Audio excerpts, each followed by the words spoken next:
وفي قول لعروة بن مسعود امصص بضر اللاتي دليل على جواز التصريح باسم العورة إذا كان في مصلحة، كما أمر أن يصرخ لمن دعا بدعوى الجاهلية لهن أبيه يقال له اغضض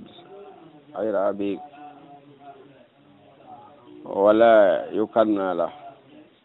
ولكل مقام مقال، ومنها احتمال قلة أدب رسل الكفار للمصلحة. هاجون كو بيجي كو في رسول الحديبية وي وقول الصديق كأبو بكر الصديق وي أنه دول أروة بن مسعود أنه كو غوتمو قريش نلنو دي ياند يار همبيتو في نلا دون كون ودبه باي كانكو أبو بكر ɓe yewtoyi ɗon ha seeɗa mana way kanko ne aɗa ɓe yewtoyi ha seeɗa Aboubacry nani e makko konngol mettugol o wi nelaɗo e sihiltaki kanko ɗe geece ɗe o reeni nelaɗo en no addu ɗo e mum ko geece hula reeduɓe fa wooli ɗum ta Aboubacry monike Aboubacry yenni wi sus badra laati laate ko sana murdo e rayno ɗum o wi yahu muyta awra laata on ani laata ko wende rewɗinade badra ko awra sonnajo yani o yenni direct o wooli hoyre kenere o wi ka mettinalngol oya hay ko sana muru ndo reɓe rewata ɗum o wi oya yahu muyta awra mayro on sus badra laati si mettinalngol o wi ɗum ɗon dalilun ko dalil ala jawase dagade a tasrihi laɓɓinde ma ɓanginde bismil awra inde awra on tigui ida kana fi silati keno e ɗum maslaha moƴƴere par ce que ko Aboubacry wowli Aboubacry andiraka haalaji kaanuɗi kono nde ñande wonno sarahan wowli o yenni hoyre feeñude fi noon ɗum ɓay nafoore ho nafoore on ɗum mettinalngol ɓay ko ndun sana murɓe a hoolori ko ndum ɓe rewata mettinalngol kama amara wano o yamirirno kadi a yasruha liman da'a bi da'wal jahiliya wonande on nodduɗo noddandu majjiyankoɓe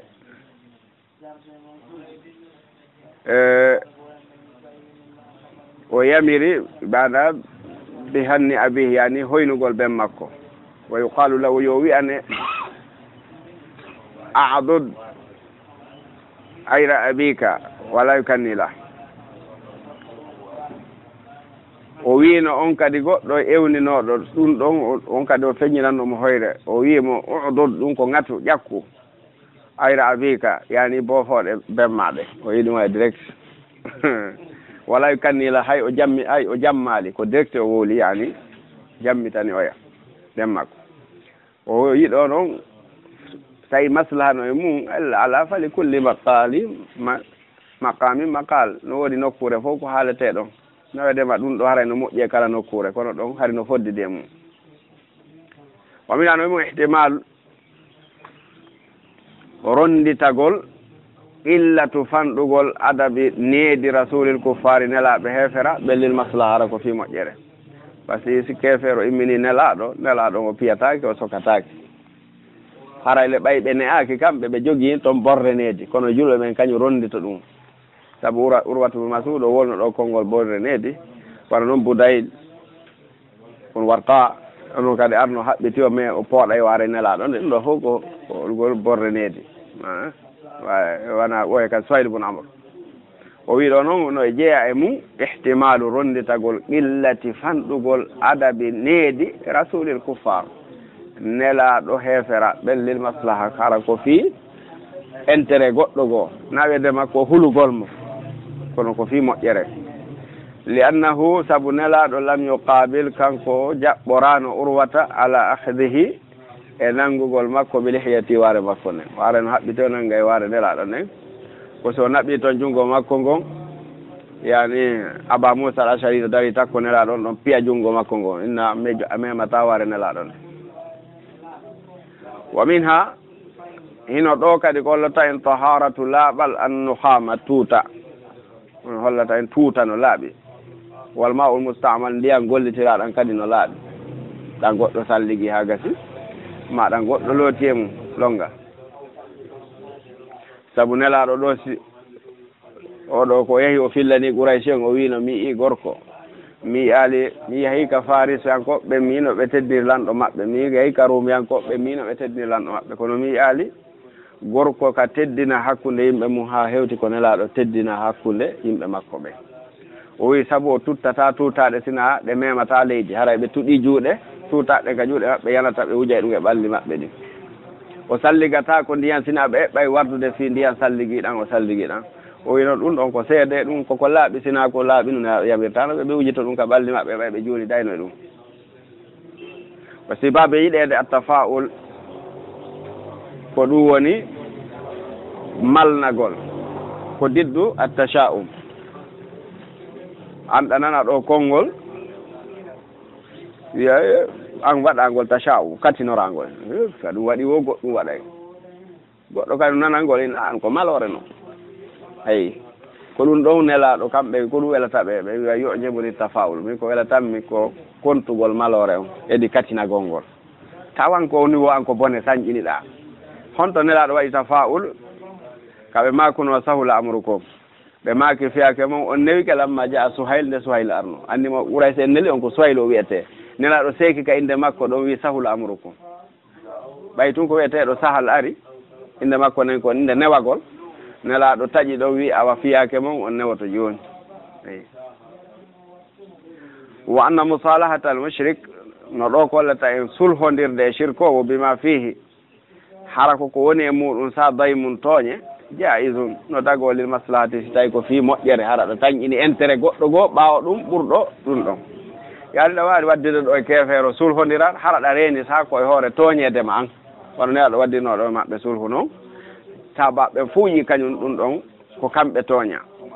koye hoore maɓɓe yanti kono tawi neɗo kañum no reeni moƴƴere yeeso ɓe jaɓɓiri sabu ɗum wa min ha no e mum anna man halafa ko walta kala on wonduɗo aw nadara ma o takki aw wa'da ma o fodi walam yo ayyen waqtan kono hara o happaali waqtu on lam yakun haray ɗum ɗon laattako alal fawri innugol koye waɗe kisan heña bal ko woni ala tarahi no wona e hoore nennagol sa wondi ɗo wondore a wi hunde wonay yani wiyatake sinde wonali hande ma janggo hara yani e wondore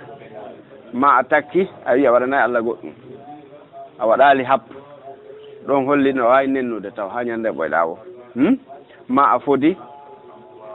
kono ara a toɗɗaki fi hon noon to ƴetti ɗum nelaɗo ko winoɓe ɗon fodiɓe wonde ɓe wangoyto ka suudu Kaaba andi kono ne aɗo wiyano ɓe koyka aɗo wi tum ɓe wangoyto ka suudu Kaaba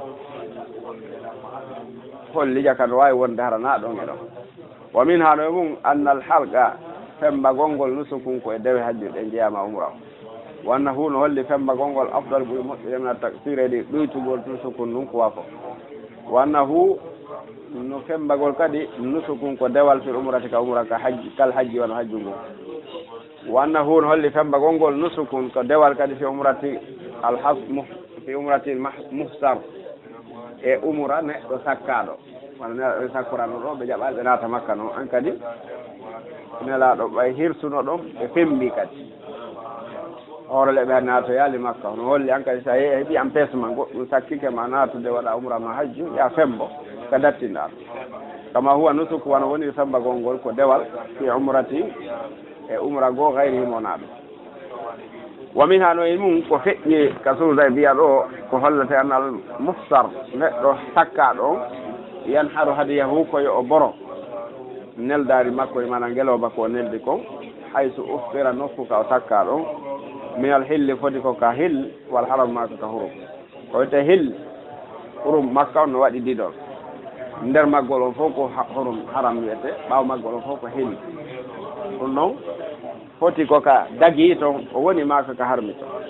te hill ko ɓay toon no dagi ara waɗugol geeru waɗugol piiji buyi dagay ka hurum wanna hu no ɗo ko hollata wonde mala yajibu waɗɗaki ala e neɗɗon an yuwa'ida man yanharuhu fi lharam ida lam yasil ilay وأنه هنا أقول لا يجب وذاك عليه نتو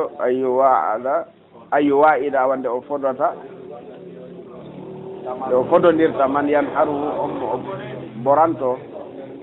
في الحرم كهرم إذا لم يصل إليه ستيرت ياكي هرمه وأنه لا يجب عليه أن يواعد وذاك مكو لو فضل نرتا من ينحره برانتو في الحرم كهرم إذا لم يصل إليه لا يهوت يالي هرمه خرينا إلا مكو وأنه لا يتحلل نهل كدي ندون ودتنتا حتى يصل يتو ما كويسته يتو الى محلي كنكم لقوله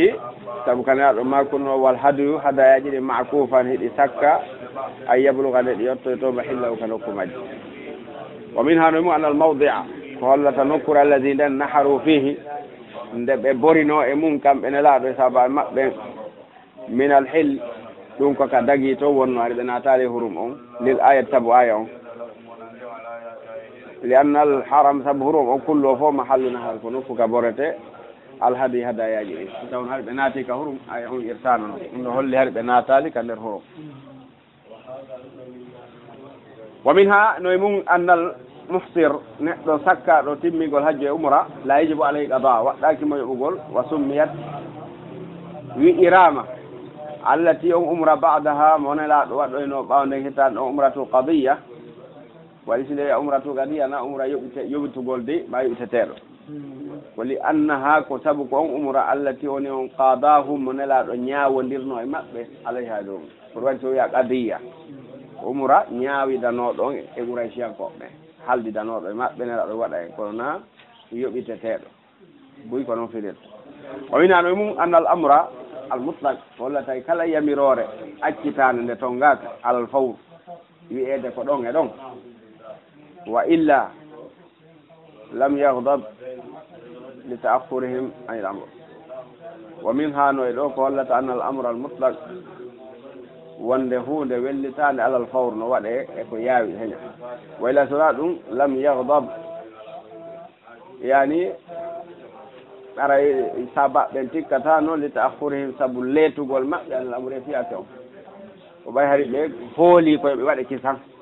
doli kala yamirore jakka accitine nde tonginiraka e zaman ara ko nde wade don e don be wade henya ko wadi saba ben tikki do sabu ko be leti hikka wadugol umra o inna ko aroyta wona ma kana andu ko la ta'khiru nin tugol mabbe gon min sa'i المغفور إمر يقول لما بيافن تواد ببكات لا المشكور وانا قول لي يتعالى لك كنو بعدهم فقط قول لي يتعالى قول لي يافن تواد ببكات ده وين كتار دلي بدو كنا قول لي يتعالى لك فسيه اللي بدو فيك يا ميرون وقد غفر الله لهم كنت الله يافن كبه وأوجب لهم الجنة والنبي الجنة ومن علوم جواز زكاة صلح الكفار صلح نقول حفرة بين على رد إنه رتقول من جاء كلام أرض منها ما بين المسلمين أن يجلوا بين من الرجال مرتكور لا لن يسيرنا كريم وإنه كور بيرو بيرو لا يجوز زكاتكو وهو موضع النسخ ودون أول نقطة كنسخة خاصة كهرتي كسنة بين في هذا العقد قال له هالدجال بنفس القرآن تبو بين القرآن دي ولا سبيل لا ولو على إلى دعوة ندي ترد أن السوية دون نسخة في غيره يكون رون يكون عدونا معنا وتويتا أو رب كذي سفري كبرت رون نسخة نوما وعندما نايب ورنه ومن المهم أن خروج البضع عن ملك الزوج متقوم وأنه بالمسمى لا بمهر المسلم ومنها أن خروج ومنها نروكو يتتي نفسرتي أن خروج وند يلتقل أو بضع يعني كلوني صنع جونكو woni fuutagol goɗɗo mbaldi sonnajo makko on am milki zawji wa e jeyal gorko on wota tawa mum koko qimete ko heɓɓete ɗum si way qur'ano wino watuhum ma anfagu wasalu ma anfaqtum wa yasalu ma anfagu lande ko nafkuno ɗon fon onon ɓe rew mon dogi hoti makka ɓen kamɓe kadi ɓe lando ko ɓe nafkuno e rew maɓɓe doguɓe arti madina wiyete albodo ko awra debbo wa minha mum anna khuruja yaltugol albodo yani sonnajo on almilki zawje jeeyal gorko mutaqawwam no wawe qiimede eɓɓe wa annahu bil musamma no holli ɗon koko wi'a ɗo wo ko ɓe qiimi ɗo wo laabi mahali misli nawigol tun ko teŋi yerujo makko ko teŋirte koko ɓe haldi fotti ɗo wa min ha no jeeya mum anna charta wonde sarti man jaamu arɗo min kuffare feraɓɓe ilal imam ka yeeso juɗoɓe la yatanawal man haraja minhum wawata hewtude ɓe yaltuɓe maɓɓe musliman ila gayri biladil imam wa minha anna charte man jaa min al kuffar ila al imam yatanawal min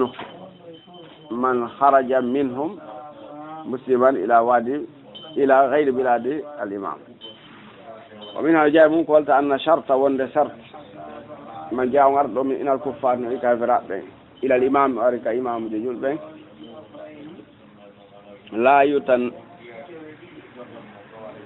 la yatanawalu on ɗon o hewtoyta man haraja minhum on yaltuɗo e maɓɓe musliman tawi ko jebbiliɗo ila gayri biladil imami kono o yaritayna leydi ka imamuɓe julɓe wonno no serti kamɓe ɗiɗo sartinede wa min haɗo mum anna charta man jaa wonde sartinede on arɗo mina kuffar no yiri kafiraɓe ilal imami o ari ka yeeso julɗo ɓe la yatanawal on sarti ɗon o hewtata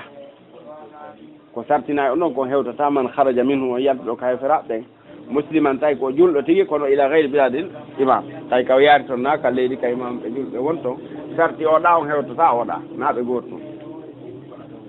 wa ida jaa si ari o ari ila baladil imam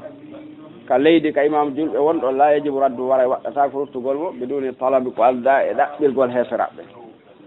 wa min ha no mum annahu ida qutila alladina tasallamuhu ida qatalawa alladina tusullimuhu lam yadmanhu bidiyati wala qawadin wala yadmanhu l'imam wa min ha no mum annahu wonde kanko neɗɗo iwɗo ka heferaɓe wari ka julɓe o rutta ida qatala so wari alladina ɓen tasallamu hendiɓe mo ɓe o jonnita ɓen lam yadmanhu fawata komo diyatun bidiyat lam yudamminhu imam o fawatamo bidiyati diya wala qawadi wona yettegol e makko wala yadmanhu imam kadi fawtako ɗum wono abu jandal en waɗirno noon ane o doguno o ari o hewti nelaɗo wi yo rutte tawi ɓeeno immini ɗiɗo ko nattamo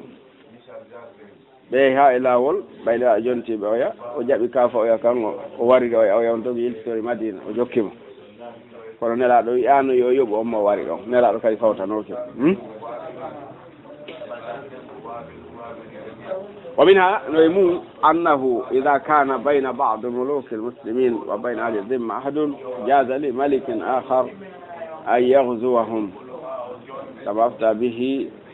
شيخ الإسلام ابن تيمية مستدلا بقصة أبي بصير مع المشركين ومنها نجاء نفور يكون أنه قال توندما إذا كانت ذلك بين بعض حق يوقع ملوك المسلمين عليهم بجلوا به وبين حق للذمة ينبع من أهل أهلي جازا ندقلوا لملك آخر لن نقو أن يغزوهن دو حبتا بين جلوا بين ɓen ana heferaɓe awduɓe julo ɓen ɗon kam afta bi ono yewtiri ɗum cheikhul islam ibnu taymiya stadillahi mo dalinoɗo bi qissati abi basir mal mushrikina wondude shirkoɓe ɓen